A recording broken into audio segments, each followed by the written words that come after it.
जहाँ रोज़े पाकी खैरुल वरा है, जहाँ रोज़े पाकी खैरुल वरा है, वो जन्नत नहीं है तो फिर और क्या है। कहाँ मैं कहाँ वो मदीने की गलियां, ये किस्मत नहीं है तो फिर और क्या है।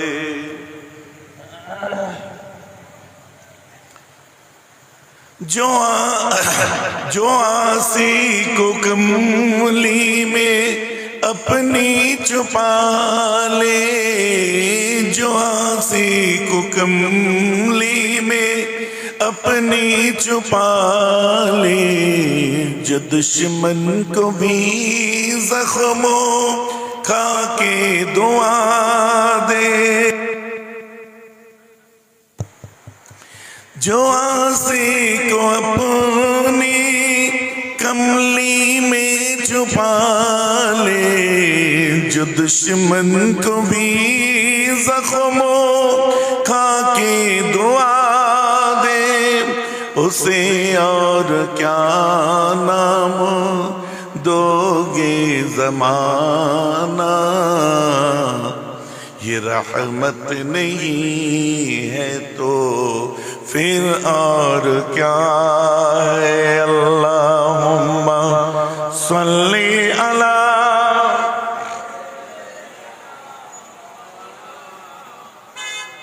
व अला आलि।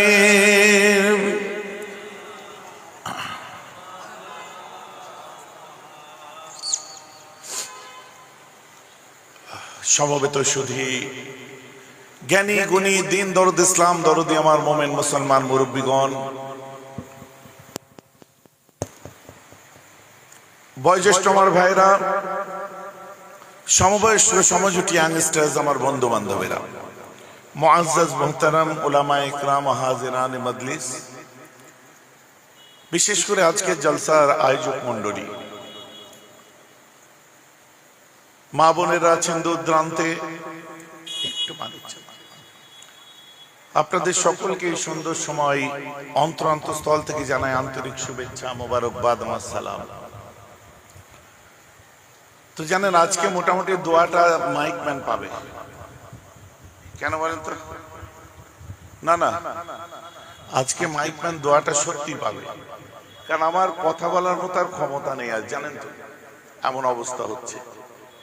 তো আল্লাহ আমার নসিবে আজকে ভালো মাইক রেখেছিল, তাই আমি কথা বলতে পারছি। তা নাহলে প্রতিদিন, গতকাল, আজ দিনের বেলায় ময়নায় ওয়াকফ নিয়ে প্রতিবাদ সভা, ওখান থেকে এখানে, এখান থেকে বামনগাছি, গতকালও তাই হয়েছি, পরশুদিন মিলন সংঘ মাঠ, নিশ্চয়ই এগুলো মিডিয়ায় দেখছেন, একদম মানে লোকে লোকারণ্য। তো আমি আর পেরে উঠছি না, শুধু ইমানের টান, ইবাদত বলে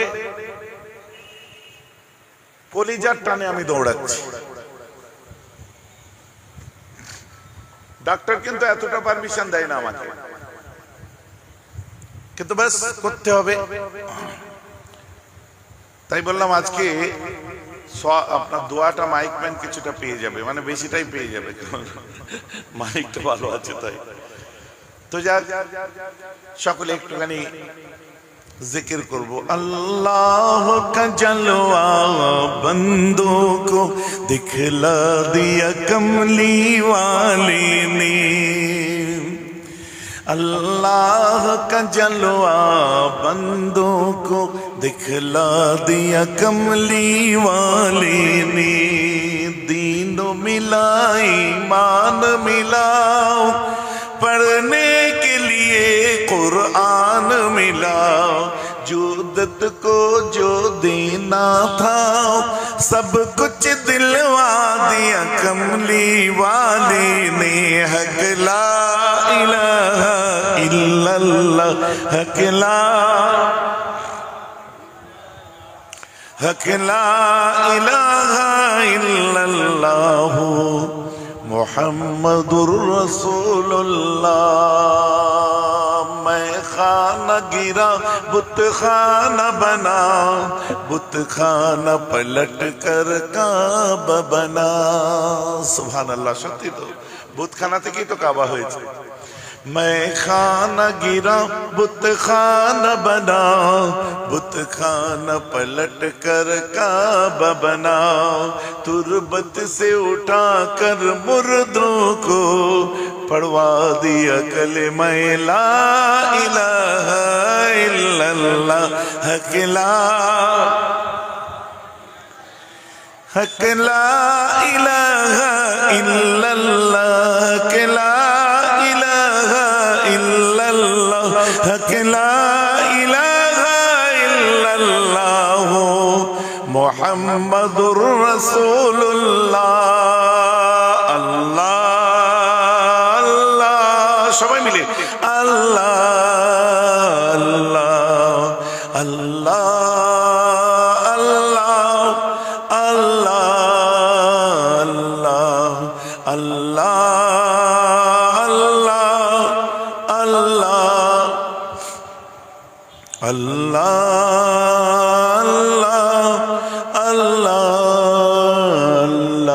الصبح بدا من وفوته، الليل دجى لشابته.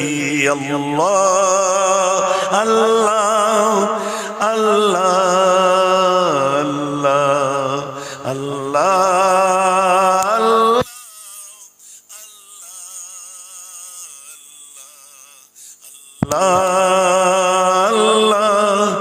الله الله فمحمدنا هو سيدنا، فمحمدنا هو سيدنا، فالعز لنا لإجابته. الله الله الله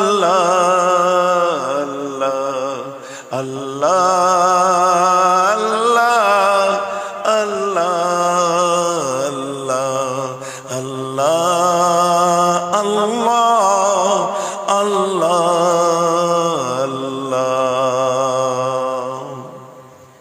নেটে অনেক শুনেছেন, এটা অনেক আগে থেকে শোনেন এটা, কিন্তু কে এটা আরম্ভ করেছিল, কার গলা আপনারা জানেন না, তাই তো? অথচ বাড়িতে বাড়িতে দেখবেন বাচ্চাদের খাওয়াবার সময় এই সময় মোবাইলে চালিয়ে দেয়, তাই না? অনেক আগে, আজ থেকে প্রায় 12 বছর আগে আমি এগুলো করতাম, বুঝলেন। এখন বক্তৃতা দিয়ে টাইম পাই না, আর সব জিনিসের একটা সময় আছে, বুঝলেন তো। এখন কার সময় খারাপ হলো আল্লাহ জানে।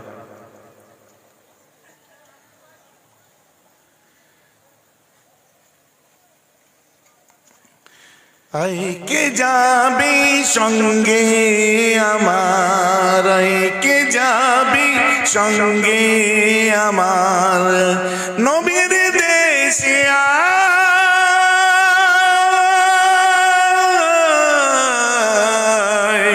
নবীর দেশে আয়, কে যাবি সঙ্গে আমার, কে যাবি সঙ্গে আমার, নবীর দেশে আয়, নবীর দেশে আয়। যেথা মরুর ধুলো মুক্ত হলো, যেথা মরুর ধুলো মুক্ত হলো, লেগে নবীর পায়, লেগে নবীর সে তাই গিয়ে প্রশ্ন আমি করব জানে জানে, সে তাই গিয়ে প্রশ্ন আমি করব জানে জানে, পথ চলতে আনো মনে, পথ চলতে আনো মনে, কোন দিকে ভাই নবীর মাজার, কোন দিকে ভাই নবীর মাজার, বলে দাও আমার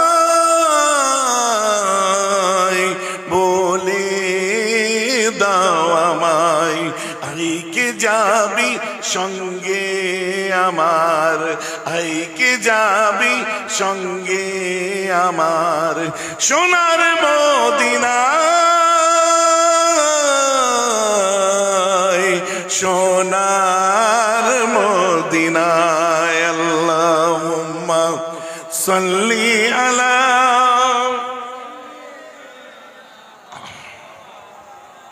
ওয়ালা আলি।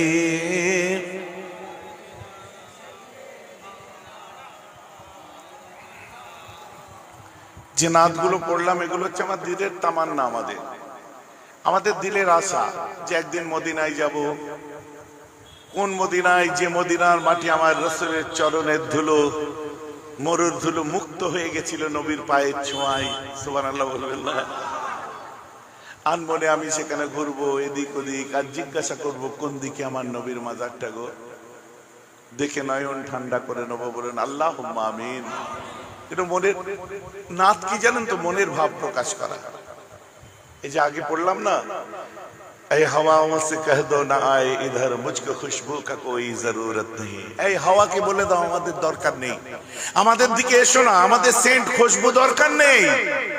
যার খুশবুতে সারা পৃথিবী महके ছিল, जिनकी खुशबू से महका ये सारा जहां, वो नबी के पसीने में मौजूद है।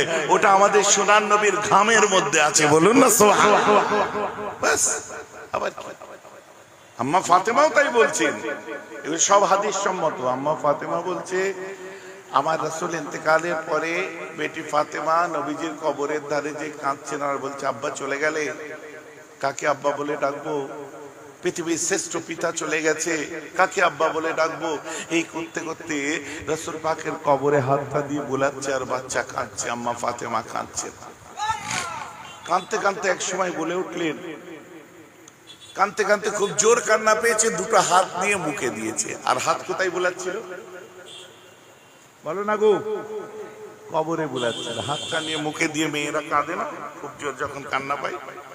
হঠাৎ নাকে খুশবু গেছে, এই অবাক, হে আমার আব্বা সাহাবারা কোথায় তোমরা?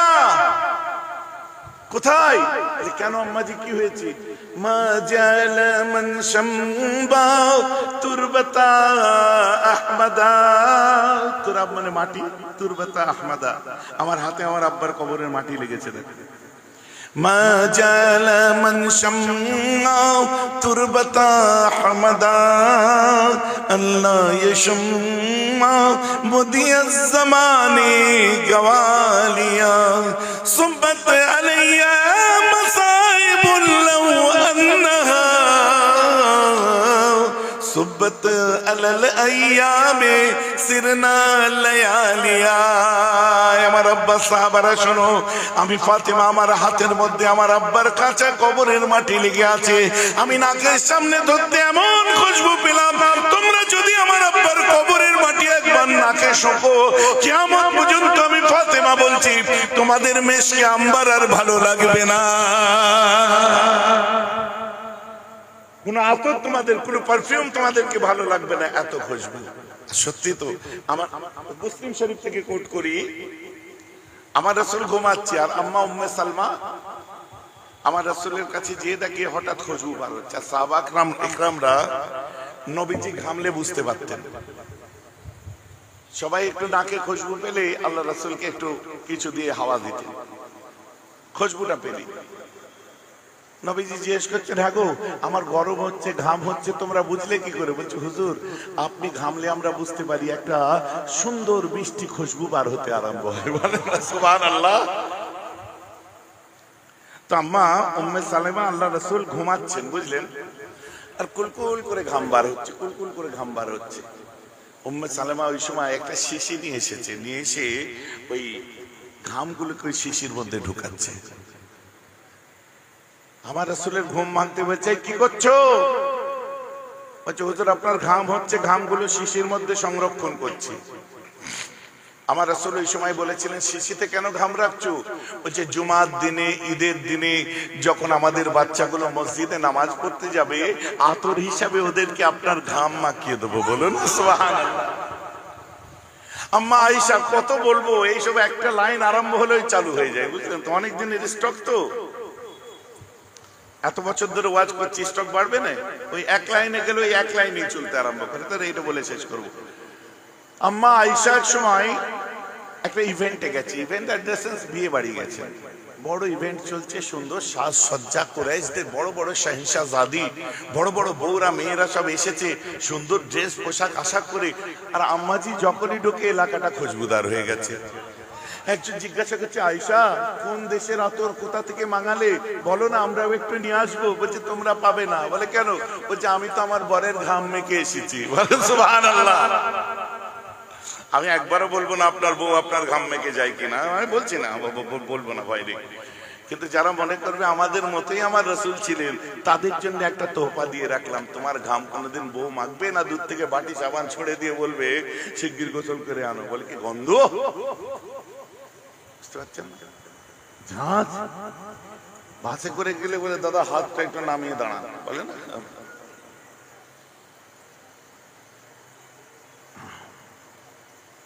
আমাদের, আমি নিজে প্রত্যক্ষ করেছি, মহব্বতে বহু মানুষ এসে একদম একটা জলসা থেকে নেমেছি,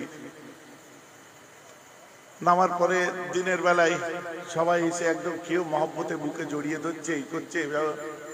গাড়িতে উঠে আমি, আমার গাড়িতে অন্য কোনো লোক উঠলো নাকি রে বাবা। তারপর আমি যে দেখলাম আমার গায়ে ঘামের গন্ধ হয়ে গেছে।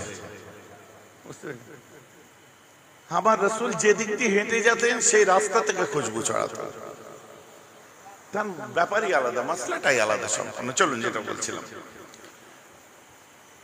তো দন্দমি আর বাদশা আকায়ে নামদার, আমরা এখানে আজ বসেছি কেন জানেন? মূলত আমার নবীজির কথা শুনবো। আমার রাসূল পশ্চিমবঙ্গের কোন এই যে নেতাদের মতো নেতা ছিলেন না, পশ্চিমবঙ্গের ওই মন্ত্রীদের মতো নাউজুবিল্লাহ এরকম ছিলেন না, ভারতের মোগলি সাম্রাজ্যের কোন শাহেনশাহ বা বাদশার মতো ছিলেন না, ইংল্যান্ডের টনি ব্লেয়ারদের মতো ছিলেন না, বারাক ওবামাদের মতো ছিলেন না, জো বাইডেনদের মতো ছিলেন না, ট্রাম্পদের মতো ছিলেন না। আমার রাসূল ছিলেন নেতাদের নেতা, শাহেনশাহদের শাহেনশাহ, বাদশাদের বাদশাহ, নবী কুরেশ শিরোমণি, রাসূলদের সরদার। আল্লাহ যাকে দূর আলমে শাহেনশাহ করেছিলেন তিনি হলেন আমার নবী, আপনার নবী, বিশ্ব নবী মুস্তাফা। জোরে বলেন সুবহানাল্লাহ।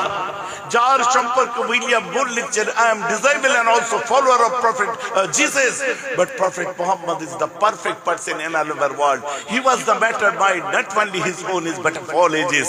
আমি বংশসূত্রে খ্রিস্টান হলেও একটা সত্য বাণী, ইসলামের নবী মুহাম্মদ পৃথিবীর মধ্যে খাঁটি এবং শ্রেষ্ঠ।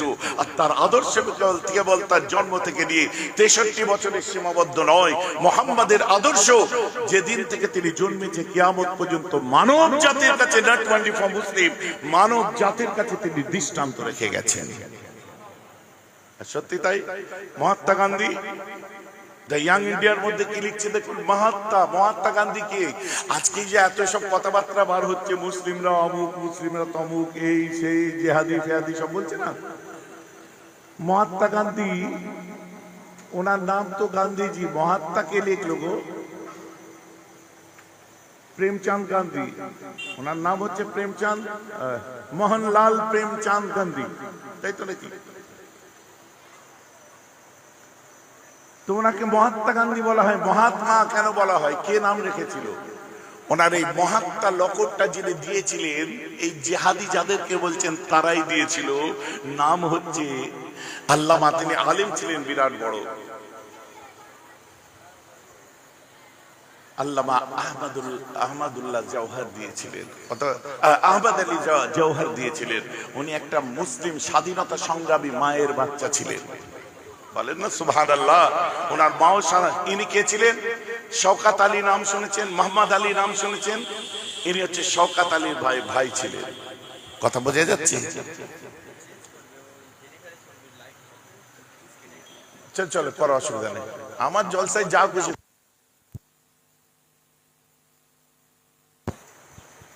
হয়েছে তো? হ্যাঁ চলো, আমার জলসায় সব কমফোর্টেবল থাকো, বুঝলে? কারণ আমার মিটারও দেরিতে গরম হয়, খুপড়িও দেরিতে গরম হয়। ঠান্ডা মস্তিষ্কের মানুষ, ঠান্ডা হয়ে চলো, 19-20 যেন না হয়।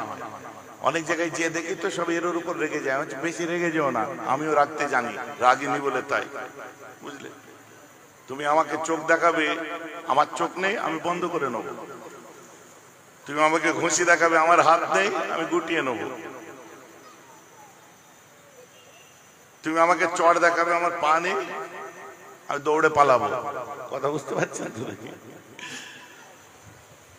ভাইজান ঠিক ক্যারেক্টারটা ম্যাচ হলো না, তাহলে উল্টোটা ভেবে নিন, নো প্রবলেম, তবে কমফোর্টেবলি থাকে। যাক আমার মুসলমানেরা, আমার বক্তব্য দিতে গেলে আমার এখন বহু টেনশন।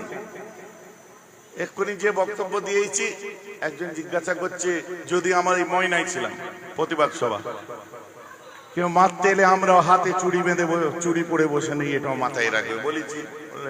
নামার পরে একটা এরকম রিপোর্টাররা জিজ্ঞেস করছে, ভাই চুড়ি পরে বসে নেই মানে? আচ্ছা আমাদের মারতে এলে আমরা ছেড়ে দেবো নাকি? আমরা মার এমন মারবো। মারবেন? বলছে হ্যাঁ, সেটা গণতন্ত্রের মার।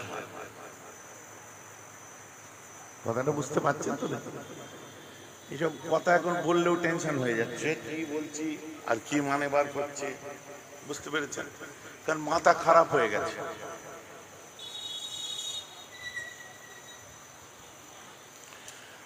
আমার মুসলমান খেয়াল করে শুনে দেখেন, মহাত্মা গান্ধী দ্য ইয়াং ইন্ডিয়ার রচনা করেছিলেন, সম্পাদনায় ছিলেন তিনি।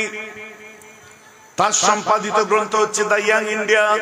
তার মধ্যে তিনি লিখছে, বিশ্বের বুকে বহু লিডার দেখলাম, বহু নেতা দেখেছি, আমরা নেতৃত্ব দিতে এসে যদি কোনো লিডারের নেতৃত্বকে ফলো করতে হয়, আজ গান্ধীগিরি যেখানেই তোমরা দেখছো, আমার চোখে ইসলামের নবী মুহাম্মদের থেকে বড় নেতা আমি এখনো খুঁজে পাই না।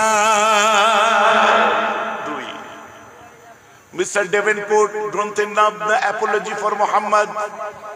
তার মধ্যে উনি এক সময় লিখছেন, we must recognize that the spread of Islam not owned by victory of sword but spread by the magic of his personality and wonderful eloquence. বলছে ইসলামের নবীর বদনাম করে সত্যের অপলাপ করো না। আমেরিকান একজন লেখক বলছে, ইসলামের নবীর বদনাম করে সত্যের অপলাপ করো না। কে বলেছে ইসলাম তলোয়ারি সন্ত্রাস দ্বারা এসেছে? মিথ্যা। আমি কি একজন অ্যাথিস্ট হয়েও আজ আমরা আমি একজন অমুসলমান হয়েও স্বীকার করছি, ইসলামের নবী মুহাম্মদ তলোয়ারের দ্বারা ইসলামকে জয় করেনি, মুহাম্মাদের মুখের বাণীতে ইসলাম জয় হয়েছে, আর মুহাম্মাদের আদর্শ সারা বিশ্বকে জয় করে নিয়েছে। কি দেখেছিল? কোট অ্যান্ড কোট একটা জিনিস আমি আপনাদের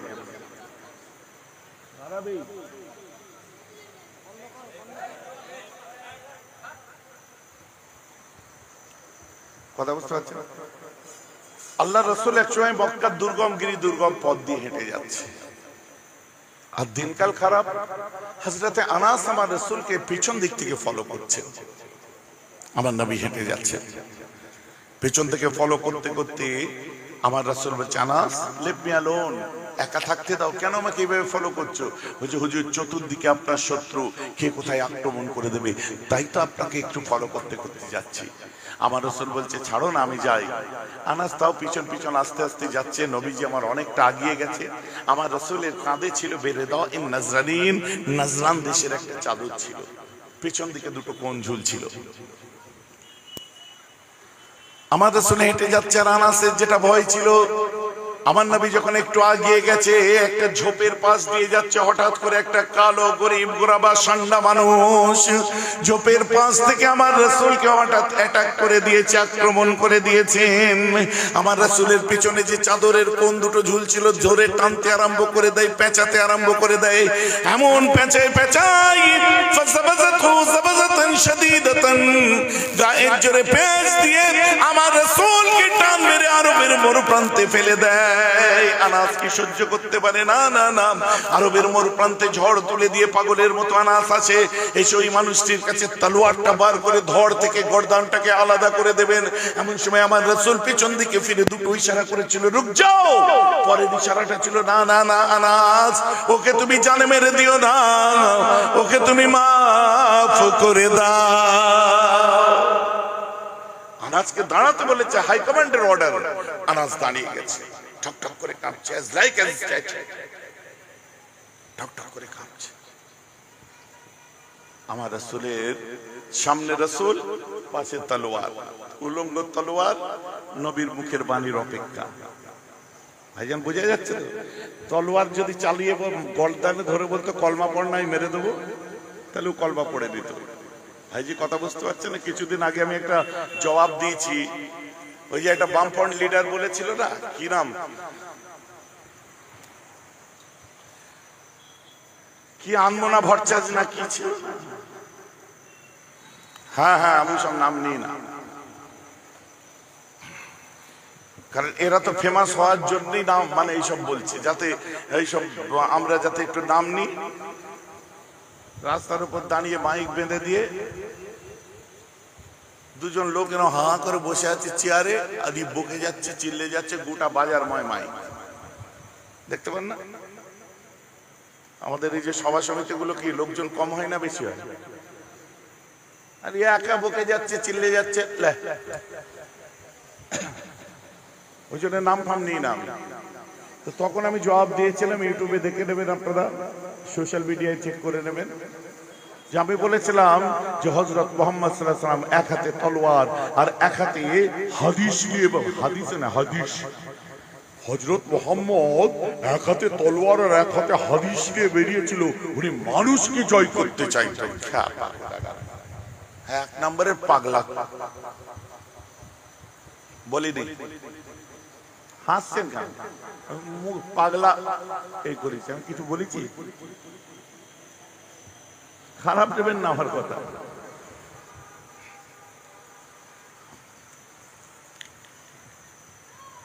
পাগল হয়ে গেছে এখানে বিশ্রামী। বললাম যে আপনি কি নাস্তিক? আপনার থেকে বড় নাস্তিককে আমি পড়েছি, জর্জ বার্নার্ড শা পড়েছি, আমি ডেভেনপোর্ট পড়েছি, ফিলিপকে হিট্টি পড়েছি। আমার ধর্ম তো দূরের কথা, যে ধর্মে জন্মগ্রহণ করেছেন ওটাও শেখার জন্য ফুরফুরায় দাওয়াত দিলাম। একটা ট্রেন্ড উঠেছে কি জানেন?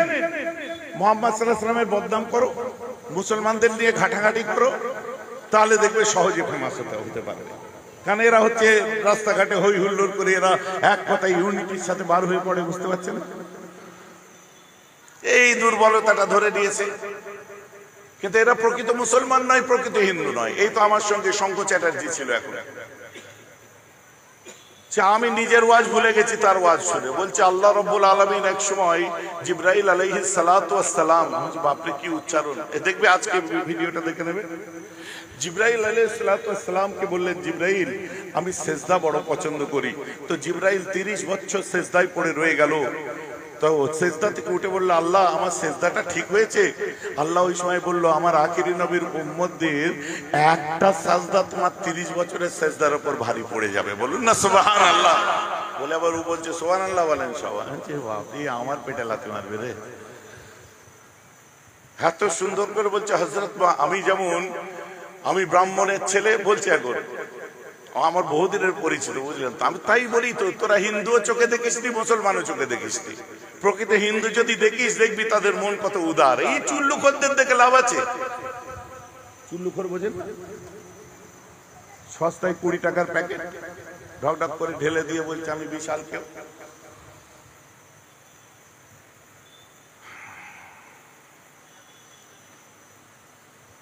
তো বলছে আমি ব্রাহ্মণের ছেলে, আমার নাম শঙ্খ চ্যাটার্জি, আমি 3 সন্ধ্যা গায়ত্রী জপ করি, আবার আমি ইয়া নবী সালাম আলাইকা, ইয়া রাসূল সালাম আলাইকা, ইয়া হাবিব সালাম আলাইকা, সালাওয়াতুল্লাহ আলাইকা, আমি এটাও করতে জানি।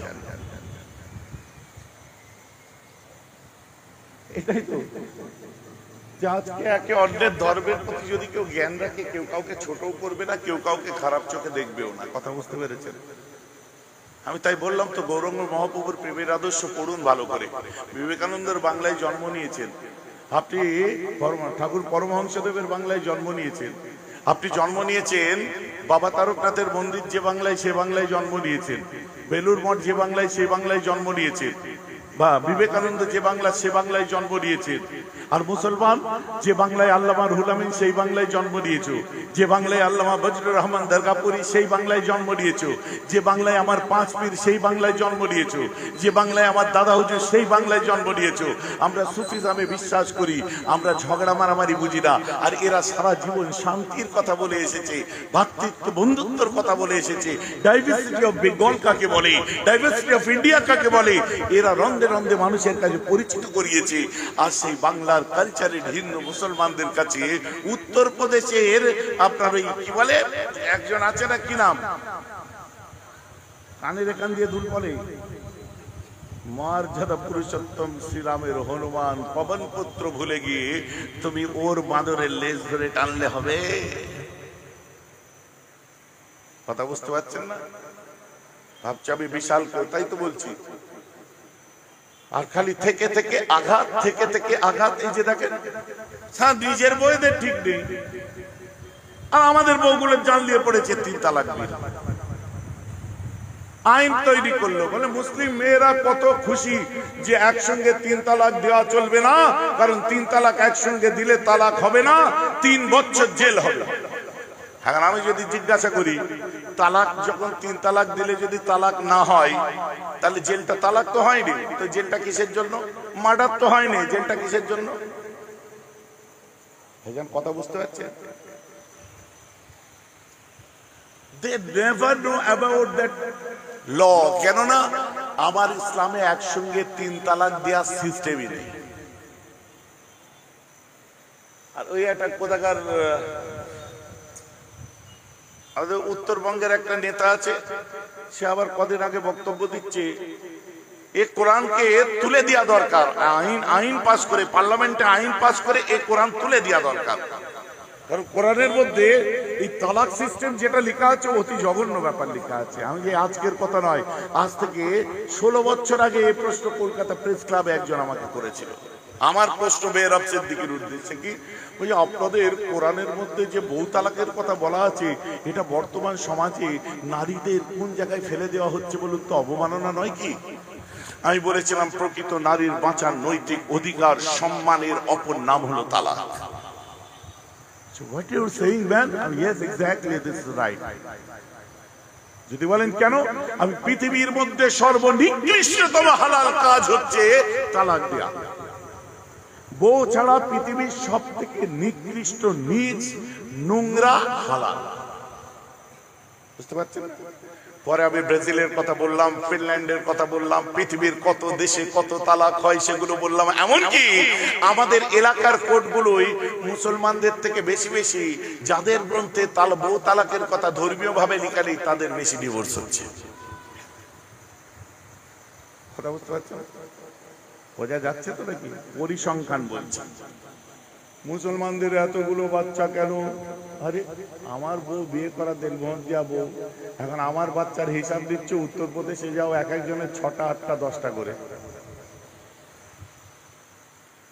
আমাদের চিড়িয়াখানায় যখন গন্ডারের 6টা বাচ্চা হয়েছিল, তখন উত্তরপ্রদেশের একজন ওইরকম এসেছিল ফ্যামিলি সাথে করে, বলছে আমাকে 11টা টিকিট দাও। বলে 11টা টিকিট কি? বলছে গন্ডারের বাচ্চা হয়েছে, সে বাচ্চা দেখতে যাব। বলে কটা বাচ্চা হয়েছে? আমি শুনলাম তো 6টা। বলছে অত বাচ্চা হয় তো তুমি এক কাজ করো, তুমি ভেতরে যাওনি। বলে কেন? বলে 11টা টিকিট কার?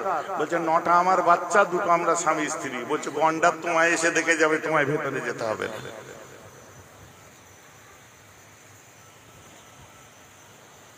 বলি না বলে বলতে জানি না নাকি? কথা বুঝতে পারছেন? কাউকে ছোট করা আমার উদ্দেশ্য নাই, কিন্তু কথা বলার আগে লক্ষ্য করে বলা দরকার। কাউকে ছোট করে কোনোদিন কেউ বড় হতে পারে না, হিসাবে আসতে হবে।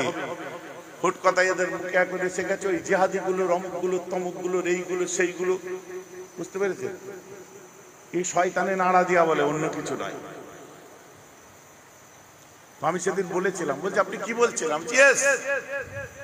আমি বললাম যাদের ধর্মে ধর্মীয় ভাবে তালাক সিস্টেম নেই, তাদের কি স্বামী স্ত্রীতে ঝগড়া হয় না? বলো, হয় কি হয় না? খ্রিস্টানদের স্বামী স্ত্রীতে ঝগড়া হয় না? তা আপনার কি বলে হিন্দুদের হয় না? শিখ পাঞ্জাবিদের হয় না? জেনিদের হয় না? সবাই বউয়ের স্বামী স্ত্রীতে ঝগড়া হয়। বাচ্চা আছে তাও ঝগড়া হচ্ছে। লাস্টে স্বামী স্ত্রীতে মিল হলো না, সোজা চলে গেল যে আপনার ওই ফার্টিলাইজার কোম্পানি আছে না, ওই যে সারের দোকান থেকে দানা ওষুধ ঘাস মারা কিনলো, খেলো, ভেতরে টকবক করে ফুটতে ফুটতে মরে গেল। তাদেরও তো হচ্ছে। এখান থেকে রেল লাইন কত দূর? স্বামীর সঙ্গে স্ত্রীর হলো না, দুঃখে গেল, সোজা চলে গেল, চলে যে রেল লাইনে মাথা দিল, মাথা দেওয়ার পরে রেল চলে গেল, মরে গেল। অস্ত্র গেবাল্লো, মরে গেল। পেট্রোল এনে গায়ে ঢেলে আগুন দিয়ে জ্বলে মরে গেল। পেট্রো কোম্পানির দড়ি গলায় দিয়ে মরে গেল। বুঝতে পারছেন কি পাচ্ছেন না? তাহলে এক কাজ করুন, আমি ওই নেতাকে বলতে চাই, আপনি পুরো रेल लाइन सामने जे बोलूं जिंदाबाद जिंदाबाद। बोले क्या हुआ जी? मुझे हमारे से हमारे बीबी का झगड़ा हो गया, मारामारी ठोसा ठोसी हो गया, हमारे से हमारे बीबी का बने नहीं, हमारी बीबी आ गया रेल के नीचे, हमारे से मेरे बीबी का झगड़ा होगा किस लिए? भारत में रेल चलेगा क्यों? क्यों रेल चलबे? আমার সঙ্গে আমার বউয়ের ঝগড়া হলো, মারামারি হলো, ঘুষোঘুষি হলো, আমার বউ সোজা চলে গেল রেল লাইনে। ভারতের রেল চলবে কেন? আমার বউ মাথা দেবে কেন? মরবে কেন? বাচ্চা আমার অনাথ হবে কেন? অবিলম্বে ভারত থেকে রেল পরিষেবা তুলে দাও। হবে? যাও সারের দোকানের সামনে চলে যাও। বাবাজি আমার ওয়াজ বুঝতে পারছেন? সারের দোকানের সামনে যেয়ে বলো জিন্দাবাদ জিন্দাবাদ, সারের দোকান বন্ধ করো বন্ধ করো, ঘাস মারা ওষুধ বেচা চলবে না, দানা ওষুধ চলবে না, পরিডল চলবে। কেন করছিস? না আমার বউয়ের সঙ্গে আমার বউয়ের ঝগড়া হবে কেন? মারামারি হবে কেন? নাক ফাটাফাটি হবে কেন? চুলোচুলি হবে কেন? যে শেষ পর্যন্ত আমার বউ তোমার দোকানে আসবে কেন? তুমি বিষ তেল বেচবে কেন? আমার বউ কিনবে কেন? খাবে কেন? বাচ্চা আমার অনাথ হবে কেন? অবিলম্বে সারের দোকান তুলে দাও। হবে? সালারা খ্যাপা আছে, বুঝলে? বুঝতে পারছো না? সালারা খ্যাপা আছে। আর কোরআন বলছে কি তোমার সঙ্গে তোমার বইয়ের যখন বনিবনা হচ্ছে না তাকে বুঝাও, এখনো হচ্ছে না আরো বুঝাও, এখনো হচ্ছে না বুঝাও, এক মাস ধরে পাচ্ছ না বিছানা আলাদা করে দাও, তারপরে তাকে একটু 3rd ডিগ্রি ইউজ করো, মুখে নয়, তাকে তুমি একটু ভৎসনা করো, তাতেও যখন হচ্ছে না একসঙ্গে 3 তালাক দেওয়া হলো হারাম। বুঝতে পারছেন না? বলছি 3 তালাক দেওয়া চলবে না, যে বিল বার করেছে আইন পাস করেছে ওটা অলরেডি আমাদের হারাম। একসঙ্গে 3 তালাক বললে হবে? তালাক হয়ে যাবে কিন্তু হারাম। আর এরা বলছে 3 তালাক বললে তালাক হবে না, তাহলে জেলটা 3 বছরের কিসের জন্য হবে? আমি তোমাকে গুলি চালিয়েছি, গুলি চালালে মার্ডার হবে না, কারণ বুলেটটা রবারের লাগানো ছিল। যদি মার্ডারই হয়নি তো আমার জেল কিসের? বুকা বুকা ব্যাপার না, বুঝিয়ে দিতে হবে তো আইনটা কিসের পরিপ্রেক্ষিতে হচ্ছে। তো শুনুন, কোরআন বলছি যখন হলো না একবার তুমি তাকে বলো তালাক, কারণ তাকে ফিরিয়ে দেওয়ার অপশন রইল। তার আবার টাইম নাও, এক ইদ্যুৎ পার করাও, 3টে মাস পার করো বা 1টা মাস পার করো, তারপর যখন হচ্ছে না তখন দ্বিতীয়বার বলো, তারপরে আবার 3 মাস অপেক্ষা করো বা 1 মাস অপেক্ষা করো, করার পরে তুমি তাকে জানিয়ে দাও দেখো আল্লাহ দিয়া সুন্দর জীবনকে রেলের নিচে দিয়ে নষ্ট না করি, আল্লাহ দিয়া সুন্দর জীবনকে ঘাস মারা ওষুধ দানা ওষুধ খেয়ে না দিয়ে নষ্ট করি, আল্লাহ দিয়া জীবনটাকে গায়ে পেট্রোল ঢেলে না নষ্ট করি, আল্লাহ দিয়া জীবনটাকে আত্মহত্যা না করে আল্লাহ একটা অপশন দিয়েছে আমাকে তোমায় নিয়ে সংসার করার যে স্বপ্নই রয়ে গেল মনে ব্যথা দিয়ে, আজ চলো দুজন মিলে আলাদা হয়ে যায়, তোমাকে বাঁচার নৈতিক অধিকার দিয়ে দিলাম, তুমি সসম্মানে তোমার মায়ের বাড়ি চলে যাও, আমি সম্মানের সাথে আমার বাড়িতে থাকি। এই সম্মানের সাথে মায়ের বাড়ি যাওয়ার নৈতিক অধিকার দেওয়ার অপর নাম হলো তালাক। এখন আপনারা বলুন আত্মহত্যা করা ভালো না বেঁচে থেকে সংঘর্ষ করে লাইফটাকে আবার সেটেল করা ভালো? ভাই আমার বক্তব্য বোঝা যাচ্ছে তো নাকি? হ্যাঁ না বলতে হবে তো। এটা কি বিশাল বড় পাড়া না একদম ছোট্ট একটুখানি পাড়া?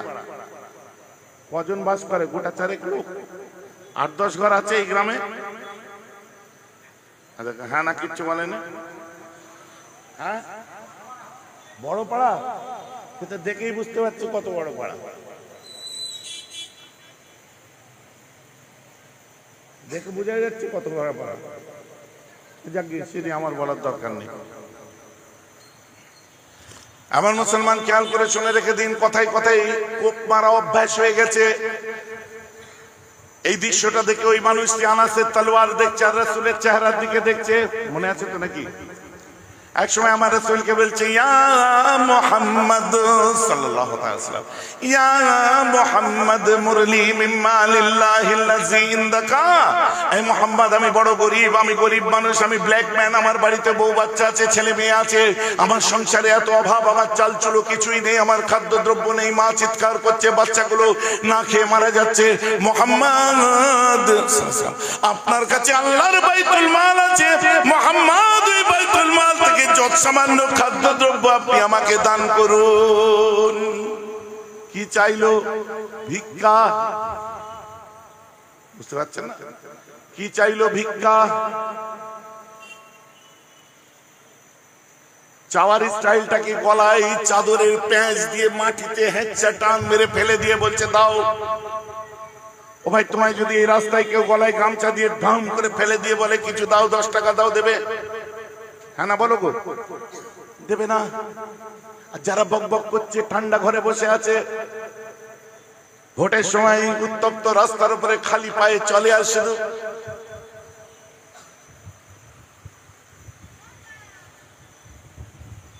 হাসে না ওরা? না, হাসি মুখ যে দেখি এইখান থেকে একটা স্কিন কালারের টেপ নিয়ে কান পর্যন্ত মারা থাকে, ঠোঁট হাসির মতো হয়ে এরকম টানা থাকে, দেখবে না? অতক্ষণ সারাদিন ধরে কেউ হাসি হেসে থাকতে পারে? ও টেপ দিয়ে এরকম টেনে এরকম মারা থাকে।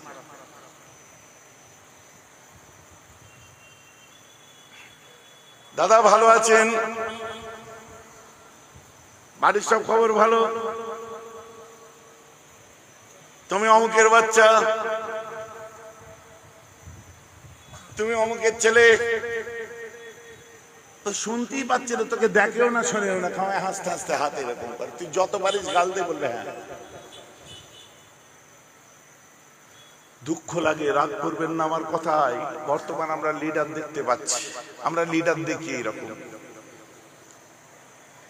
আজকে মুসলমানদের ভাই বলে মনে করতে হবে না, ব্যাগত্যা করি, জোর হাত করি, আমরা তোমার ভাই হতে চাই না। তোমরা নিজেদেরকে ভাই বলে তো মেনে নাও।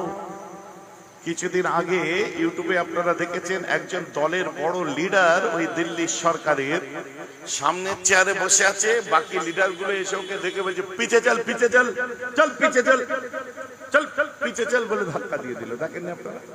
কেন? ওর অপরাধ কি? ও মুসলমান না, ও খ্রিস্টান না, ও মৌলানা না, ও হুজুর না, ও মৌলভী সাহেব না, ও সনাতনী হিন্দু। কিন্তু ওর অপরাধ হচ্ছে কাস্টিজমের শিকার, ও হচ্ছে নিচু বর্ণের হিন্দু, তাই সামনে বসতে দেয়নি, দূর দূর করে পিছনে তাড়িয়ে দিল। তাই আমার এই হিন্দু ভাইদের বলি, যাদের জন্য ওই সস্তা মাল খেয়ে মাতলামু করছো, ওরা তোমাদের পাশে বসতেই নেবে না, তোমাদের হিন্দু বলে ভাই বলে মনেই করে না, মুসলমান তো দূরের কথা। বলে কেন? আমি ব্রাহ্মণ, ও ক্ষত্রিয়, ও বৈশ্য, ও শূদ্র, ও নবশূদ্র, ও শাণ্ডিল্য। কথা বুঝতে পারছেন? কাস্টিজমের শিকার। তুমি ভুল করে যদি তাদের কোনো পাত্রে হাত দিয়ে ফেলো, দলিত হয়ে, শূদ্র মানুষ, নবশূদ্র মানুষ যদি ওতে হাত দাও, তাদের কোনো খাবারের পাত্রে টাত্রে আগুনে পুড়িয়ে তারপরে নেবে। যে পুকুরে তোমার ছেলে গোসল করবে, চান করবে, সেই পুকুরে ওরা নামবে না, বলবে ওটা দলিতরা নামে। মধ্যপ্রদেশে দেখো দলিতদের উপর অত্যাচার চলছে। জৈনদের মন্দির ভেঙে দিল দুদিন আগের মহারাষ্ট্রে। কথাটা বুঝতে পারছেন? আমাদের ভাই বলতে হবে না, আমরা ভাই হতেও চাই না তোমাদের। আমরা ভদ্র, সভ্য, সম্ভ্রান্ত, ধার্মিক হিন্দুদের ভাই হতে চাই, মানবপ্রেমী হিন্দুদের ভাই হতে চাই। তোমাদের মতো উজবুকদের ভাই আমরা হতে চাই না, ভাই বলে স্বীকৃতি দিতে চাই না। ভাই জান, আমার কথা বুঝতে পারছেন না?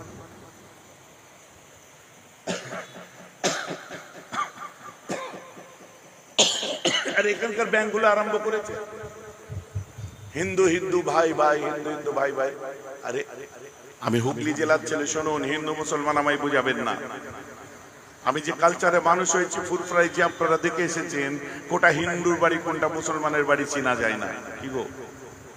আমি সেই কালচারে মানুষ হয়েছি, আমাকে বেশি হিন্দু মুসলিম বোঝাতে আসবেন না। আমরা একে অন্যের পরিপূরক হিসাবে ছোট থেকে বড় হয়েছি। আফসোস, দুঃখ লাগে কি জানেন? এই ব্যাংকগুলো আরম্ভ করেছে হিন্দু হিন্দু ভাই ভাই। এতদিন মনে ছিল না? এতদিন শাহাবুদ্দিনের বাড়িতে চলে গেল, যাওয়ার পরে কি সব খেলো, দুবাটি কি খেয়েছিল শুনেন? তখন মনে ছিল না হিন্দু হিন্দু ভাই ভাই? আসলে না এরা হিন্দুদের ভাই, না এরা মুসলমানদের ভাই। মানবতার শত্রু কিছু রাজনৈতিক ব্যবসায়ী বার হয়েছে, আপনাদেরকে সুশ্রুরি দিচ্ছে, উস্কানি দিচ্ছে।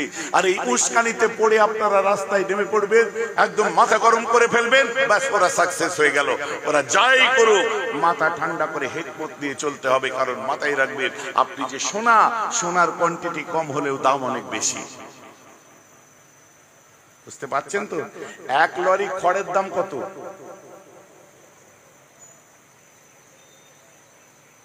আর 5 ভরি সোনার দাম কত? 5 ভরি সোনা 5 লাখ। এক গাড়ি খড়ের দাম হচ্ছে 70,000। 1 লরি খড় হওয়ার দরকার নেই। 5 গ্রামের সোনা, আপনার কি বলে 5 গ্রামই বলে তো নাকি 50 গ্রামের সোনা হন, 5 ভরি সোনা হন। ভাই যে আমার বক্তব্য বোঝা যাচ্ছে? উস্কানিগুলো কথাবার্তা দেওয়ার জন্য সব অস্থির। প্রকৃত হিন্দু, প্রকৃত মুসলিম কারা?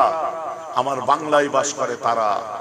আর বাংলার মধ্যে অবাঙালি কালচার গুলো যত ঢুকাচ্ছে, বিবেকানন্দের বাংলাকে অপবিত্র করছে এরা, ঠাকুর রামকৃষ্ণ পরমহংসদেবের বাংলাকে অপবিত্র করছে এরা। আর যত দোষ নন্দ ঘোষ আর যারা মধ্যে থেকে নিরীহ মানুষগুলো সেগুলোকে সাফার করছে।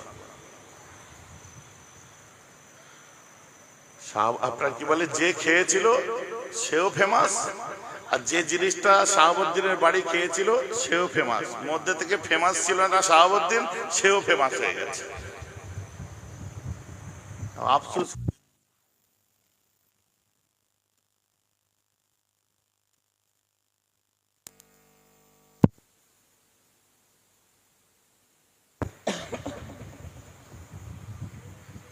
ভাই যে আমার কথা বুঝতে পারছেন তো নাকি? এসব সুরসুরিতে কেউ পা দেবেন না। শান্ত বাংলাকে অশান্ত করার চেষ্টা করছে। কেন বলেন তো? সামনে ভোট, 2026-এ ভোট।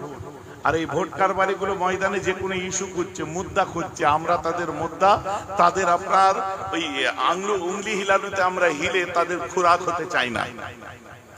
কেউ আমাদের ব্যবহার করে নেবে ওতে আমরা চাই না। নিজের ঘরদর দিয়ে চাল্লা থাকে। কারণ আমি কেন বলছি, আমি না সিপিএম, না কংগ্রেস, না টিএমসি, না আইএসএফ, না বিজেপি, না কেউ। আমাকে কেউ যদি ভালোবাসো, মুজাদ্দেদে জামানকে দেখে ভালোবাসো, আল্লাহ তার রাসূলের জন্য ভালোবাসো। আইএসএফ এর দিকে তাকিয়ে, টিএমসির দিকে তাকিয়ে, আপনার কি বলে কংগ্রেসের দিকে তাকিয়ে আর এইসবের দিকে তাকিয়ে যদি আমায় ভালোবাসো, তোমার মতো মুরিদকে মেহরাব সিদ্দিকীর দলিজের দিকে তাকাবার সুযোগ দেবে না। হাত মিলানো তো দূরের কথা। ভাইজান কথা বুঝতে পারছেন? তোমার আমার মহাব্বত আল্লাহ এবং তার রাসূলের জন্য, মুজাদ্দেদে জামানের জন্য, যিনি আমাদেরকে আল্লাহ রাসূল চিনিয়েছেন। আর খোদা না খাস্তা তোমার সঙ্গে আমার যদি দুশ্মনী হয়, তো এই আল্লাহ এবং তার রাসূল নীতিগত ব্যাপারই হবে। এটা মাথায় রেখে দিয়ে চলতে হবে। আমার মুসলমান, ওই সময় আমার রাসূল আস্তে আস্তে গলার ফাঁসটা খুলছেন। যখন নবীর কাছে চাইলো, নবী আস্তে আস্তে গলার ফাঁস খুলছে, ফাঁস খুলছে, ফাঁস খুলছে। গলায় একটা নীল দাগ পড়ে গেছে, রক্ত জমে গেছে, ফাঁস খুলছেন। এরপরে আমার রাসূল আনাসের দিকে তাকিয়ে বলছে, আনাস মাফ করে দে বেটা, মাফ করে দে বেটা, আনাস ওকে মাফ করে দে। আনাস বলছে, হুজুর পারবো না। বলে কেন পারবে না? বলছে, হুজুর ইসলামের ইতিহাসের কলঙ্কিত দিনের সাক্ষী হতে চলেছিলাম, হুজুর এক্ষুনি আপনাকে জানে মেরে দিত। আর আমি আনাস আমার জীবনটা নিয়ে নিলে, আমাকে কেটে টুকরো টুকরো করে দিলেও আমরা মুখে উফ বলতে আওয়াজ করতাম না। হুজুর আপনার গায়ে হাত দিয়েছে, হুজুর এখন ওর আর রক্ষা নাই, ওকে মরতেই হবে। আমার রাসূল তম্বি করে বলেছিলেন, আনাস ওকে মাফ করে দাও, ইটস অ্যান অর্ডার, ওকে মাফ করো, এটা হচ্ছে আমার হুকুম। হাতে তলোয়ার আছে, কত শান্ত, কত মানবিক, দেখুন কত মূল্যবোধ আমার রাসূলের মধ্যে। খালি মাথা গরম করলে হবে না, ওই হট্টগোল করে রাস্তায় বেরিয়ে পড়লে হবে না। মুসলমান, নবীর আদর্শটা বুঝুন। আল্লাহ রাসূলকে তলোয়ার আপনার জমিনে ফেলে দিয়েছে, গলায় ফাঁস লাগিয়ে। উলঙ্গ তলোয়ার সামনে বললে কেটে দে গলাটা, পারতেন না। আমার রাসূল সুম্মা দাহিকা, মুচকে মুচকে হাসছেন। আনাসকে বলছে, আনাস বেটা ওকে মাফ করে দাও। যখন বলেছে পারবো না, তম্বি করে একটু রাশ করে বলছে মাফ করো, ইটস অ্যান অর্ডার, মাফ করে দাও। আনাস মাথা নেড়ে বলছে, জি হুজুর। বলি তলোয়ারটা জমিনেতে পুঁতে দিয়ে আসমানের দিকে তাকিয়ে বলছে, আল্লাহ গো, এত বড় মনটা আমার রাসূলের দিয়ে পাঠিয়েছেন, ওকে পাথর মেরে পিঠ ফাটিয়ে দিয়েছে, মাফ করে দিয়েছে। গৃহত্যাগী করেছে, মাফ করে দিয়েছে। রাস্তায় কাটা বিছিয়েছে, মাফ করে দিয়েছে। বিষ মাখিয়ে কি খাওয়াতে গেছে, মাফ করে দিয়েছে। এত বড় মনটা আপনার মধ্যে কি করে নিয়ে আছেন হুজুর? ওই সময় আমার রাসূল বলেছিলেন, আনাস ওকে তুমি মাফ করে দাও বেটা, মাফ করে দাও। আল্লাহ তোমাকে রুতবা দান করবেন। ওই সময় আনাস মাফ করে দেয় মাথা নেড়ে। ওই ছেলেটি ওই সময় আমার রাসূলকে বলেছিলেন কিছু দান করুন। সুম্মা দাহাকা সুম্মা আমারা লাহু লিতাইন, আমার রাসূল হেসে উঠে বলেছিলেন যাও যাও, আনাস আমার বাইতুল মাল থেকে একটা মেয়ে নয় পুরুষ উটকে ওভারলোড করো আর বেচারা গরিবটার বাড়িতে পাঠিয়ে দাও। যাও আনাস, এটা পুরুষ উটকে ওভারলোড করো আর ওই গরিবটার বাড়িতে পাঠিয়ে দাও।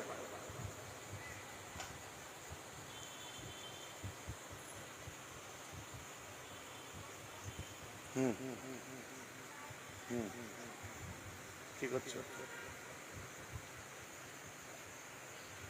কোথায়? না না না বলছি, আমি নামে নেমে কথা বলছি।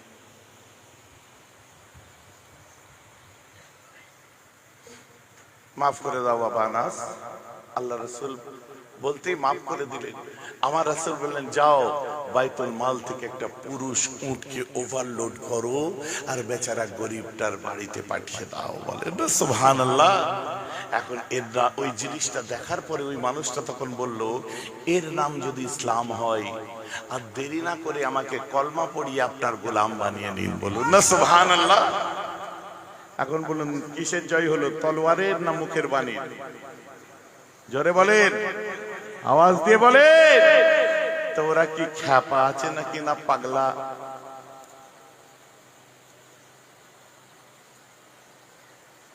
যে বলছে হযরত মুহাম্মদ তলোয়ার নিয়ে বার হয়েছিল, এক হাতে হাদিস নিয়ে মানুষকে জয় করতে চাইলেন। আমার রাসূলের মুখের বাণীতে ইসলাম জয় হয়েছে। আমি নয়, মিস্টার ডেভেনপোর্ট তিনি রিসার্চ করেছে, এই ঘটনাগুলো সব পড়েছে, আরো পড়েছেন। শুধু এটা নয়, আরো তিনি তার লিখছেন দ্য অ্যাপোলজি ফর মুহাম্মাদের মধ্যে ওই ঘটনাটা লিখছেন। কোনটা? দিন দুনিয়ার বাদশা আমার রাসূল। দিন দুনিয়ার বাদশা আমার রাসূল এক সময় রাস্তা দিয়ে হেঁটে যাচ্ছেন, মক্কা দুর্গম গিরি দুর্গম পথ।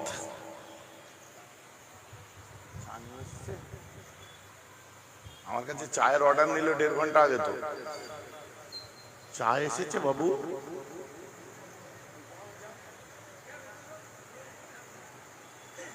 আরে এই যে চিনি দেয়, দুধ দেয়, আগুনে ফুটায়, ফের কালো চা পাতা হয়, 2 চামচ দেয়, হয়তো এদিকে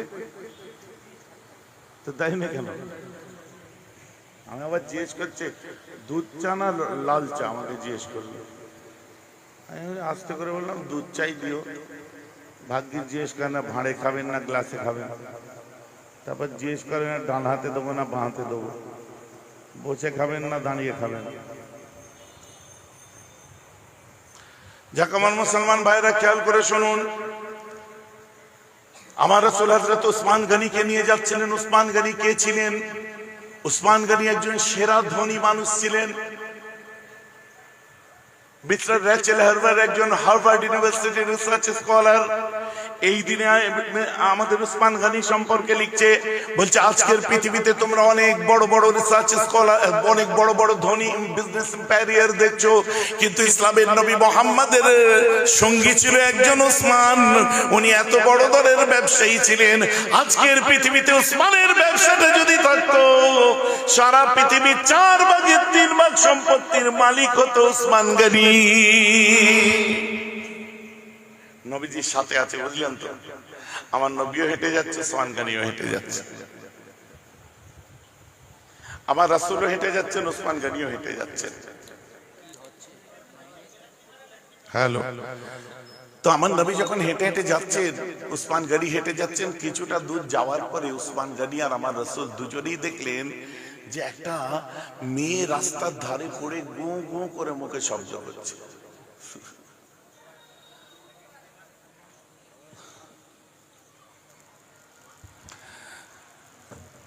গো গো করে শব্দ করছে মুখে। তখন সঙ্গে সঙ্গে অবাক হয়ে গেছে, আমার নবী থমকে দাঁড়িয়ে গেছে। থমকে দাঁড়িয়ে যাওয়ার পরে বলছে ওসমান ওই মেয়েটি কে গো? হুজুর বলছে আহারে মরুত্তপ্ত রৌদ্রে বালির মধ্যে পড়ে আছে, কাদের মারে একবার দেখ না ওসমান। আহা, আমার দয়াল নবীর ভিতরটা কেঁপে উঠেছে, একটা মেয়ে গরমে পড়ে আছে। হুজুর উসমান গনি গেলেন, যে দেখে তার বুকে মানাতের মূর্তি ছিল, মানে তিনি মুসলমান নয়, অমুসলমান। উসমান গনি দেখি আল্লাহ রসুলকে, সে বলছে হুজুর একটা মেয়ে পড়ে আছে রুগ্ন অবস্থায়, তার শরীর খুব মানে খারাপ দেখে মনে হলো, আর ওর বুকে মানাতের মূর্তি আছে, আল্লাহ ছাড়া তো অন্যদিকে আপনি তাকাতে বারণ করেছেন, কিন্তু ওর বুকে যে মানাতের মূর্তি, ও তো মানাতকে খোদা বলে মানে। বলছে ও যাকে খোদা বলে মানুক, ও আমাদের খোদাকে মানুক আর না মানুক, আমার আল্লাহ তাকে সৃষ্টি করেছে। সুবহানাল্লাহ বলে। চলো ওকে সেবা করা যায়, আল্লাহ জান্নাত পেয়ে যাবে। বলেন না সুবহানাল্লাহ। উসমান গনি গেছে, she was straight on Usman Gani. যে উসমান গনি গেছে, মুখ থেকে উসমান গনির দিকে থু করে থুতু দিয়েছে, কারণ মাথায় পাগড়ি, মুখে সুন্দর দাড়ি। যে বলছে হাল তুমি কি মুহাম্মাদের পোষ্য বলে একটা ভাষা ব্যবহার করেছে। এক এক হাদিসে এসছে, কেউ গোলাম বলেছে, কেউ কুকুর বলেছে, কেউ বলছে গাধা, তুমি কি মুহাম্মাদের গাধা, চামচা, তো দুরা মুখ দেখাবে নি তুই, ওর মতো খারাপ লোক নেই। আল্লাহ রাসূল বলছে উসমান চলে এসো বাবা, আমার নবী শুনতে পাচ্ছে, মুখটা মুছছে। আমার রাসূল পিঠে হাতটা রেখে বলছে উসমান আমার জন্য কত কিছু সহ্য করতে হয় তোদেরকে। উসমান গনি বলছে না হুজুর ঠিক আছে, আপনার জন্য জান দিতেও তো প্রস্তুত। আমার রাসূল বলছে মেয়েটি তোকে কিভাবে বললো? হ্যাঁ, বলছে না হুজুর ওর দোয়াটা আমার খুব ভালো লেগেছে, ও আমাকে বলেছে আমি আপনার গাধা, আপনার গোলাম। হুজুর গো কাল কিয়ামতের ময়দানে আল্লাহ আমাকে যেন উসমান বলে না ডাকে, আমাকে ওই বুড়ির দেওয়া নাম, ওই মেয়েটির দেওয়া নাম, আমাকে যেন মুহাম্মাদের গাধা বলেই ডাকা হয়। বলুন না সুবহানাল্লাহ। আমাকে যেন আপনার গাধা বলেই ডাকে, এটা আমার বড় পছন্দ হয়েছে। উসমান জি হুজুর যাও, চলে যাও। কোথায়? আমার বেলালকে ডাকো তো, ওর কাছে এমন একজনকে পাঠাতে হবে যাকে দেখলেও বিরক্ত হবে না। হযরতে বেলালের তো দাড়ি টাড়ি অতটা ছিল না, হালকা একটা দুটো দাড়ি, black pant, muscle pant. Usman Gani চলে গেলেন, যে আওয়াজ দিচ্ছেন ইয়া বেলাল, আয়না বেলাল, বেলাল। ক্বালা লাব্বাইক ইয়া শাইখি, আমার হুজুর আমি এখানে আছি। বলছে ওই টিলাটার পিছনে রাসূল হুজুর সাল্লাল্লাহু আলাইহি ওয়াসাল্লাম আছেন, নবীজি আছে, আমাদের জান রাসূলুল্লাহ ওই টিলার পাশে আছে, তুমি চলে যাও। ওখানে যে নবীজি একটা মেয়েকে দেখেছে, সে মেয়েটা বেলাল, বেলাল ওই দেখুন চলে গেছে বেলাল। বেলাল শোন, বলে শুনবো আর কি, শেষ পর্যন্ত বলবেন রাসূলুল্লাহ ডাকছে, আপনি কথা শেষ করার আগে আমার রাসূলের কদমে আমি হাজিরা দিয়ে দেবো। বলুন না সুবহানাল্লাহ। এই হলো আশিকে বেলাল, এটাই হলো আশিকে বেলাল। নবী ইন্তেকাল করেছে, চুপ করে বসে গেছে, যদি কান মনা হয়ে দেখছে, আহারে কেউ ছিল না তো, কেউ ছিল না, আর কথা কম বলতে, নবীজির পিছনে গোলাম তো গোলামের মতো দাঁড়িয়ে থাকতেন, এত ফেমাস। আপনারা রাজা বাদশাহ খান বাহাদুরের নাম শুনেছেন? কারা শুনেছেন?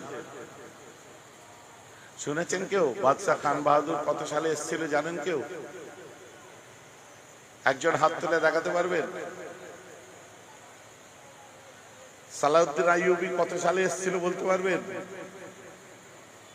সুলতান মাহমুদ গজনবী ভারতবর্ষে বাদশাহ ছিল, কজন নাম শুনেছেন? সারা ভারতের রাজা, সারা দেশের বাদশাহ ছিল। আর আপনারা বলুন হযরতে বেলালকে কে চেনেন? হাত তুলে দেখান। তুলতে হবে না হাত। এর বলেন হযরত বেলাল বাদশাহ ছিলেন না গোলাম ছিলেন? দুনিয়ার তুমি যত বড়ই বাদশাহ হও, অনেকে চিনবে অনেকে চিনবে না, দুদিন পরে ভুলে যাবে। ৮,৫০০ বছর আগে রাসূলের গোলামতি করেছে বেলাল, কিয়ামত পর্যন্ত বেলালকে মুসলমানরা কলিজাই করে রেখে দেবে। তাই মেহরাব বারবার বলে দুনিয়ার বাদশাহ হতে যেও না, রাসূলের জুতো বা গোলাম হয়ে যাও। দুনিয়ার বাদশাকে লোক ভুলে যাবে, রসুলের গোলামকে কোনোদিন ভুলবে না। ভাই যে কথা ঠিক বলছি না ভুল বলছি? কিন্তু বুঝতে হবে, খালি আজগবি আচমকা কথা বললে হবে না। আমার মুসলমান খেয়াল করে শুনে রেখে দিন, হযরতে বেলাল এসেছে আমার রাসূলের কাছে, হুজুর বলুন, হুকুম করুন, কি বলছেন? আমার রাসূল বলছে, ওই দেখো একটি মেয়ে দেখতে পাচ্ছ? বলছে, জি হুজুর দেখতে পেলাম। বলছে, বেলাল যাও ওই মেয়েটিকে তুলে আমার বাড়িতে নিয়ে যে সেবা দাও। আর নবী তো বুঝে নিয়েছেন যে আমাকে পছন্দ করে, রাসূলুল্লাহ তো বুঝে গেছেন। হযরত বেলাল যে দেখছে বুকে মানাতের মূর্তি, নবীজির দিকে দেখিয়েছে, আমার রাসূল বলছে নিয়ে যা, অসুবিধা নেই। হযরত বেলাল দু হাতে করে চাগিয়ে বাড়িতে নিয়ে গিয়ে আম্মা খাদিজার কাছে নিয়ে গেল। আমার রাসূল যে বলছে, খাদিজা, বলে কি আল্লাহর জান্নাত বিক্রি হচ্ছে, কিনবে না কি? বলছে হ্যাঁ। বলছে যাও ওই গরিব মেয়েটার সেবা করো। বলেন না সুবহানাল্লাহ। আর আপনি বলছে আমাকে দেখলেও বিরক্ত হয়, এটা আমার বাড়ি, খবরদার বলো না, আমি লুকিয়ে লুকিয়ে থাকবো। আল্লাহ আল্লাহ, একজন অমুসলিম নবীকে পছন্দ করে না, তারপরেও নবী বলছে আমার বাড়ি বলো না, তাহলে ও বিরক্ত হবে। এই যে ওয়াজ আমার, বুঝতে পারছেন আদর্শ কাকে বলে? আমার মুসলমান আম্মাজান খাদিজা খেদমত করতে আরম্ভ করলেন, ফল ফ্রুট খাওয়াচ্ছে, খুরমা খেজুর খাওয়াচ্ছে, টাইম মতো খানা পিনা সবকিছুই দিচ্ছে। দেওয়ার পরে মেয়েটি সুস্থ সবল হয়ে গেল। একটা সময় ফলের জুস করে খাওয়াচ্ছে।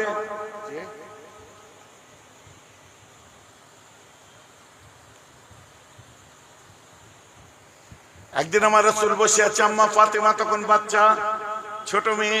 আম্মা ফাতেমা আস্তে করে একটা পাত্রে করে পানি নিয়ে যাচ্ছে, আর ছলকালে তো পড়ে যাবে, আর মেয়েকে দেখলে কান্না ভালো লাগে। আমার রাসূল এক সময় বলছে, ফাতেমা আব্বু পানিটা তো পড়েই যেত, আর একটু হলে। কি মা? বলছে আমি আসছি, দাঁড়ান। চলে গেল ওই ঘরে। কিছুক্ষণ পরে এসে দুই হাঁটু দিয়ে রাসূলের হাঁটুর উপরে বসে, রাসূলের দাড়ি মোবারক, চুল মোবারক, বড় বড় চুল ছিল রাসূলের, কাবলা নবুয়া বাদা নবুয়া, কাঁধ পর্যন্ত, কাঁধের নিচে নেমে যেত, গলার কাঁধ পর্যন্ত, কানের লতি পর্যন্ত, বিভিন্ন স্টাইলে নবী চুল রাখতেন। তো ওই সময় আম্মা ফাতেমা বলছে, আব্বু জানেন তো একটা খুব মজার ব্যাপার। বলে কি? ওই ঘরে একটা মেয়ে আছে, বুঝলেন, মেহমান আছে, ওই মেহমানটা আমার আল্লাহকেও মানে না, আর আপনাকেও নবী বলে মানে না। আমার নবী বলছে, হ্যাঁ তাই নাকি? বলছে হ্যাঁ। তাহলে তুমি ওকে পানি খাওয়ালে? বলছে না না আব্বু, এটা আলাদা ব্যাপার, ও আল্লাহকে মানুক আর না মানুক আমার আল্লাহরই তো বান্দি, ওকে পানি খাওয়ালে আম্মা বলেছে আল্লাহ আমাকে ফাতেমাকে জান্নাত দিয়ে দেবে। বলুন সুবহানাল্লাহ। সম্প্রীতির শিক্ষা দাও তোমরা, আমাদের শেখাতে চাও না? যে ধর্মের 5 বছরের বাচ্চাটা জানে অমুসলমান হলেও পিয়াসাকে পানি খাওয়ালে আল্লাহ জান্নাত দেয়, তাদের কাছে সাম্প্রদায়িক সম্প্রীতি কাকে বলে সে শিক্ষা তোমরা দিতে আসো। কত দুঃখ লাগে বলো তো, কত দুঃখ লাগে।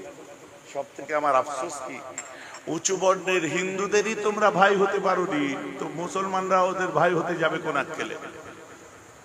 তুমি যে বাটিতে পানি খাবে সেই বাটি, তুমি যদি শূদ্র হও, নবশূদ্র হও, সে বাটি তোমার দূর করে ছুঁড়ে ফেলে দেবে, বা জায়গায় আগুনে পুড়িয়ে আনো, এনে তারপরে তুমি যে পুকুরে নামবে গোসল করতে, চান করতে, সেই পুকুর অন্যজনকে দেবে না। তো তুমি এখন তোমাদের ভাই হতে পারোনি, আর আমরা তোমাদের ভাই কোন আক্কেলে হতে যাব? আমাদের অত টাইম নেই তোমাদের ভাই হয়। আমরা সম্ভ্রান্ত হিন্দুদের ভাই হতে চাই। ভদ্র আজকে দেখলেন না, শঙ্কর চ্যাটার্জি, তারপরে আপনার দেবাশিস মুখার্জি, অভিজিৎ ব্যানার্জি, যারা বোঝে, যারা সম্প্রীতি বোঝে, ভ্রাতৃত্ব, বন্ধুত্ব, সাম্যবাদ কাকে বলে, সম্প্রীতি কাকে বলে, যারা বোঝে তাদের ভাই হতে চাই। তোমরা হিন্দুও চোখে দেখোনি, আর ওরা মুসলমানও চোখে দেখেনি। এখন সব জায়গা মতো ঠিকই আছে, কম পয়সার মাল খেয়ে মাতলাম করে ধর্ম চিৎকার করলে হবে?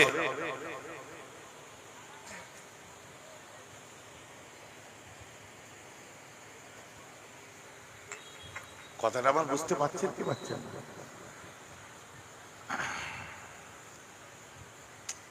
বাংলার আকাশেতে কালো মেঘ দেখা দিয়েছে, বাংলার হিন্দু মুসলমান বৌদ্ধ খ্রিস্টান যে কাঁধে কাঁধ মিলিয়ে সারা জীবন একে অন্যের পরিপূরক হয়ে বেঁচেছি, সেই ভালোবাসায় ব্যাঘাত ঘটাতে উত্তর ভারত থেকে অশুভ শক্তি আসতে চাচ্ছে। লাল সালুর বাংলা বরাবর বলা হতো নারায়ণ ভক্তর বাংলা। বাংলার ধর্মীয় পতাকা লাল সালু সব ব্যবহার করত। এখন উত্তর ভারতীয় স্টাইল চলে এসেছে, ওখানে আমার আপত্তি নেই, কোনো ধর্মীয় ঝান্ডা পতাকায় আমার আপত্তি নেই। যারা এই পতাকা খোলার চেষ্টা করবে আমি তাদেরকেও বলি খচ্চর খারাপ মানুষ, আর যারা জোরপূর্বক হাজী সাহেবদের গাড়িতে বাঁধতে চাইবে আমি তাদেরকেও বলি খারাপ মানুষ। যে যার ধর্ম নিজে নিজে পালন করো। বুঝতে পারছেন কি পাচ্ছেন? এই ওয়াকফ নিয়ে আন্দোলন চলছে, এমন একটা জিনিস দাঁড় করাচ্ছে যেন ওয়াকফ মানে হিন্দু মুসলমানের লড়াই না। হিন্দু মুসলমানের যদি লড়াই হতো, পার্লামেন্টে কজন মুসলমান আছে গো? লড়াইটা তো হিন্দুরাই দিয়েছে। কি গো, কথা ঠিক বলছে না ভুল বলছে? কাশ্মীর থেকে কন্যাকুমারী লড়াই তো সংবিধানের লড়াই চলছে। ভীমরাও, বাবা ভীমরাও আম্বেদকর, বাবা সাহেব আম্বেদকর যাকে বলে, বি.আর. আম্বেদকরের রচিত আইনকে দিয়ে ছেড়ছাড় ভায়োলেট করা হচ্ছে। আন্দোলনটা তার আন্দোলন হচ্ছে, ভুল করেও ভাববেন না হিন্দু মুসলমানের আন্দোলন হচ্ছে। এ রং লাগানো হচ্ছে, সস্তায় বাজিমাত করা হচ্ছে, উস্কানি দেওয়া হচ্ছে না। এটা ভারতীয়দের আন্দোলন চলছে, ইন্ডিয়ানদের আন্দোলন চলছে, সংবিধানের আন্দোলন চলছে।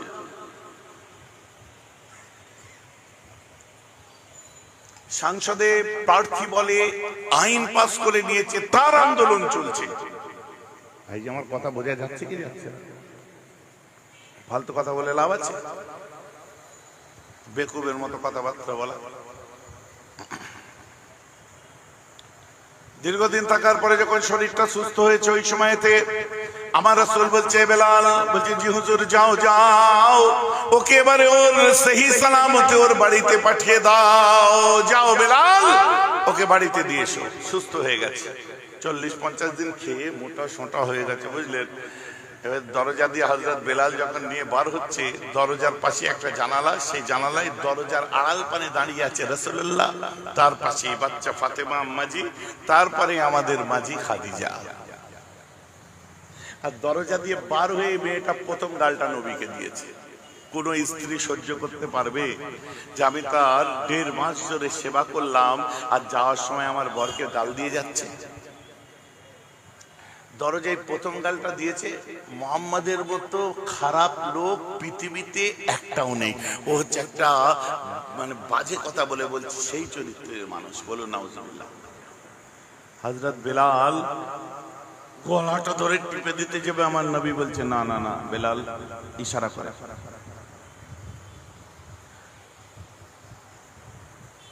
বলেন না সুবহানাল্লাহ। দিস ইজ মাই ইসলাম।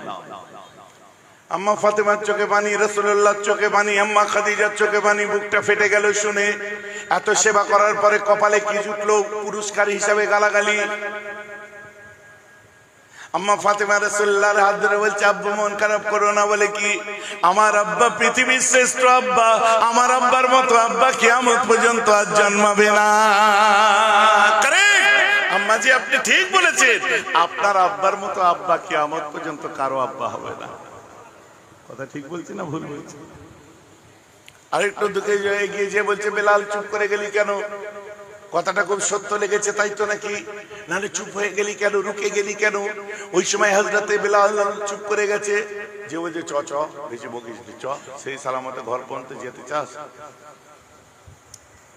এই জানিস মোহাম্মদ কি আরম্ভ করেছে জানিস? চুপ কর, বেশি বকিস নি, মাথা গরম করিস নি। আমার নবী খালি ইশারা করে যাচ্ছে। শেষ পর্যন্ত যে বলছে মোহাম্মদ ধোকাবাজ, দাগাবাজ, আক্স দেয়, জাদু করে, একবার ও সম্ভ্রম করে, হিপনোটাইজ করে, যে একবার ওর দলে যায় কখনো সে ফিরে আসে না। মোহাম্মদের মতো খারাপ লোক আর পৃথিবীতে নেই। গর্দানটা ধরে আছাড় মেরে দেবে বেলাল। আমার রাসূল জোর জোর করে হাত নেড়ে বলছে, বেলাল ওকে মেরে দিও না বাবা। 2 হাত নেড়ে বলছে, বেলাল ওকে মাফ করে দে। বেলাল ওর মাথাটা রাসূলুল্লাহ দিয়ে কাঁধ করে ঘুরিয়ে দিয়ে বলছে, ওই দেখ। কি দেখবো? কিরকম করে হাত নাড়ছে একজন, দেখ। উনি কি সুন্দর দেখতে, কে গো ওটা? কে ওটা এত সুন্দর করে হাত নাড়ছে? পাশে বলছে ওই তো ওই বাচ্চা মেয়েটা যে আমায় পানি পান করাতো। কিছুক্ষণ পরে বলছে ওই তো সেই মেয়েটি যে আমাকে 40-50 দিন ধরে সেবা করেছে। বেলাল বলছে হাই হাই রে পাগল, তুই কি পাগল? কার বাড়িতে ছিলি জানিস? বলে কার? ওটা কার বউ জানিস? বলে কার? ওটা কার মেয়ে জানিস? বলে কার? বলছে যার বাড়িতে ছিলি ওটাই তো মুহাম্মদ সাল্লাল্লাহু আলাইহি ওয়াসাল্লামের বাড়ি। যে বউটা তো সেবা করেছে ওটা তো রাসূলুল্লাহ নিজের স্ত্রী। যে মেয়েটি পানি পান করাতো ওটা আমাদের মা আম্মা ফাতেমা। বলছে আর ওই সুন্দর লোক যে হাত নাড়ছে, বলছে হাত নাড়ছে বলি তো বেঁচে আছিস, নাহলে কখন তোকে মেরে দিতাম। কি ওটা? বলছে ওটাই তো আমার জান রাসূলুল্লাহ, ও তোকে মাফ করে দিতে বলছে আর তুই ওকে গালাগাল দিচ্ছিস। বুড়িটা চুপ করে মাথাটা হেঁট করে থেকে চোখ ভরা পানি নিয়ে বলছে বেলাল আমার ভুল হয়ে গেছে, এটার নাম যদি ইসলাম হয়ে থাকে বেলাল যাও মুহাম্মদকে বলে দাও লজ্জায় ওর সামনে দাঁড়াতে পারবো না, কিন্তু মনে মনে কালমা পড়ে মুসলমান হলাম আর তুমি ওর গোলাম, আমি ওর গোলামা হয়ে মরতে চাই। যাও যে বলে দাও আমি ওর গোলামা হয়ে মরতে চাই। সত্যি বলে হ্যাঁ তুই নিজে বলবি? চ বলে না বলবো না, আমার লজ্জা লাগছে। কিচ্ছু লজ্জা নেই, চ। রাসূলুল্লাহকে যে বলেছে আমি আপনার গোলামা হতে চাই, আমার রাসূল বলে তুই তো আমার মা হয়ে গেছিস রে। বলেন না সুবহানাল্লাহ। This is my Islam. We must recognize that the spread of Islam not owned by victory of sword but spread by the magic of spirituality and wonderful eloquence. তাই মিস্টার ডেভেনপোর্ট লিখছে ইসলামের নবীর বদনাম করে সত্যের অপলাপ করো না, কারণ ইসলাম তলোয়ারি সন্ত্রাস দ্বারা আসেনি। ইসলাম এসেছে মোহাম্মদের মুখের বাণীতে, মোহাম্মদের আদর্শ তো বিশ্ব জয় করে নিয়েছে। জোরে বলুন না সুবহানাল্লাহ। সেই জাতিটাকে যখন জিহাদি বলে দেয় শুনতে খারাপ লাগে। হ্যাঁ আমরা জিহাদি মেনে নিলাম কথা, আমরা জিহাদ করেছিলাম বলেই দেশের স্বাধীনতা এসেছিল, আমরা জিহাদ করেছিলাম বলেই লর্ড কার্জন ভয় পেয়েছিল, আমরা জিহাদ করেছিলাম বলে ছোট লর্ড দার্জিলিং পালিয়ে গেছিল, আমরা জিহাদ করেছিলাম বলে প্রথম আজও ভারতের ইতিহাসে সিরাজউদ্দৌলার নামটা জলজল করছে, আমরা জিহাদ করেছিলাম বলে নবাব আলীবর্দী খাঁ তার নামটাও জলজল করছে, আমরা জিহাদ করেছিলাম বলে আমরা জিহাদ করেছিলাম বলে টিপু সুলতানের নামটা আজও জেগে আছে, আমরা ব্রিটিশের বিরুদ্ধে লড়াই করে আমাদের পিরানে পীর সৈয়দ আহমদ বেরলভী বালাকোটে শহীদ হয়েছে, আমরা জিহাদ করেছিলাম যার জন্য কালাপানির জেল আন্দামানের কালাপানির জেলে আপনার আল্লামা ফজলে হক খায়রাবাদী মত ফাঁসির দড়ি গলায় দিয়েছে, আমরা জিহাদ করেছিলাম ব্রিটিশরা তাই আশফাকুল্লাহ খানকে ফাঁসির দড়ি গলায় ঝুলিয়েছে, আমরা জিহাদ করেছিলাম শেষ পর্যন্ত যখন হচ্ছে না তখন বীর আব্দুল হামিদ নিজের বুকে বোম বেঁধে ট্যাঙ্কের সামনে ঝাঁপিয়ে পড়েছিল, আমরা জিহাদ করেছিলাম বলে দিল্লির ইন্ডিয়া গেটের নিচে ৯৭,০০০ শহীদের নাম লেখা আছে, ওই ৯৭,০০০-এর মধ্যে যারা জিহাদ করেছে ৬৫,০০০ মুসলমানের নাম লেখা আছে। কাদের জিহাদি বলছে ভুলে যাচ্ছেন?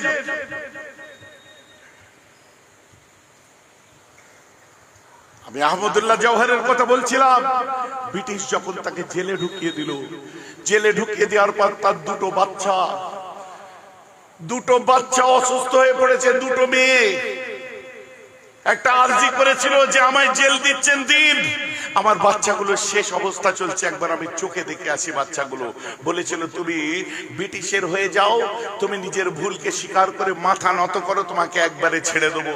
এই কথাটা যখন তার মায়ের কানে গেল, আপনার আল্লামা জওহরের মায়ের কানে যখন কথাটা গেল, বৃদ্ধ অবস্থায় মা বলছে আমি বুড়ো হয়ে যেতে পারি, তবে আমার বেটা যদি ব্রিটিশের কাছে ভুল স্বীকার করে, আমার হাত এতটাও কমজোর হয়ে যায়নি, ও যদি ভুল স্বীকার করে এই দুই হাত দিয়ে আমার আল্লামা জওহর আমার বাচ্চার আমি গলা টিপে মেরে দেবো।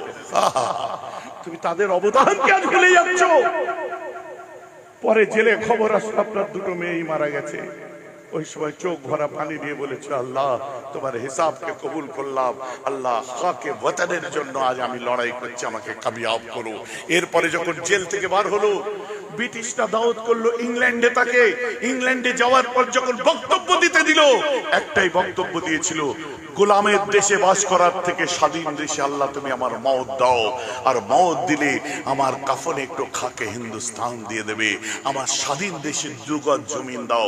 আল্লাহ কবুল করলেন, তাই তার মৃত্যুটা হিন্দুস্তানে হয়নি, সেখানেই হয়েছিল। কারণ হিন্দুস্তান তখন গুলাম হয়েছিলাম আমরা, এই গুলামি দূর করেছিল হিন্দু, মুসলিম, শিখ, ইসাই সবাই মিলে।